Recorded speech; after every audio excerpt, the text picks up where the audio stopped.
Hello everyone, just another quick hello to our team who've chosen to partner with us financially in advancing the gospel here in Odessa, Ukraine.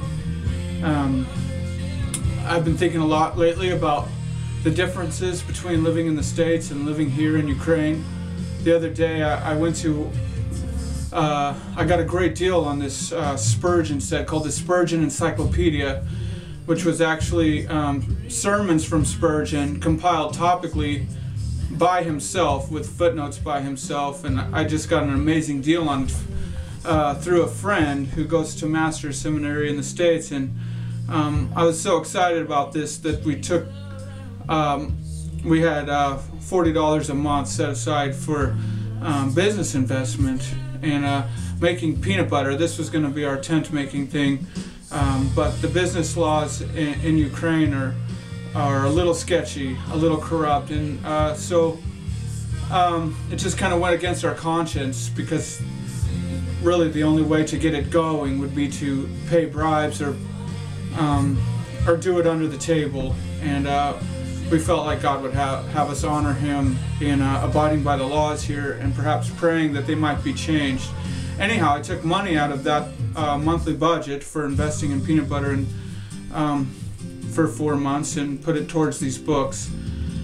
And we went to the bank to wire some money through MoneyGram. We had to go to 3 banks before we finally found one that was working right for this international wiring. We had to go to a back room and then a back room behind that.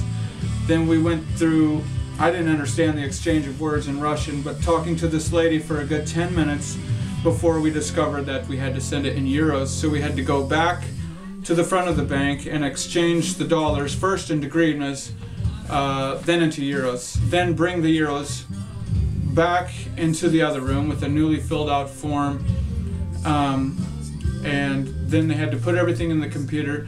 Then we had to go back to another window in the front of the bank and pay for the wire and the transaction fee, then take our receipt from this payment back to the back room of another back room and complete the process. I think we were in the bank for almost 2 hours before we were finally done. It's just little inconveniences like this that press into my comfort zone, ways I find myself having to die to myself and live with the way things are done here, which is not necessarily user-friendly at times, let's say. And so I'm challenged with the question, what would Jesus do a lot? I personally prefer what would Jesus have me do, so that would be WWHMD. Yeah, WWJHMD, because if I did what Jesus would do, I'd actually be doing some very bizarre things, like rebuking the wind when I didn't like the weather. People, I don't know how many people I would attract to my church if they saw me screaming at the wind. I might try walking on water. It's a good thing that life jackets have been invented, or maybe even forgiving people's sins. Might be able to make a few bucks that way. Or receiving worship. I may even go into a church that was becoming a marketplace and start turning over the tables. What would Jesus do if He were here today? I think He would turn a lot more things over than a few tables in a market in the temple. Or in the outer courts of the temple. Actually, the Bible says when He returns that He will take so much vengeance out on the rejection of Him by men that His robe will have been dipped in the blood of the nations.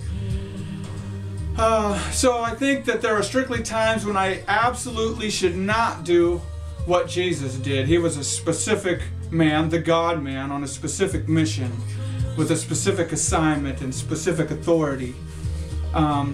So to help me categorize this more clearly, I have to ask myself, what would Jesus have me do? What principles did He exemplify? Like, humility, meekness, compassion, submission to the Father, intimate communion with the Father. So in this sense, I should do what Jesus would do and empty myself and put on the mind of Christ and in the pursuit of humility, in the pursuit of grace and love and these kind of characteristics.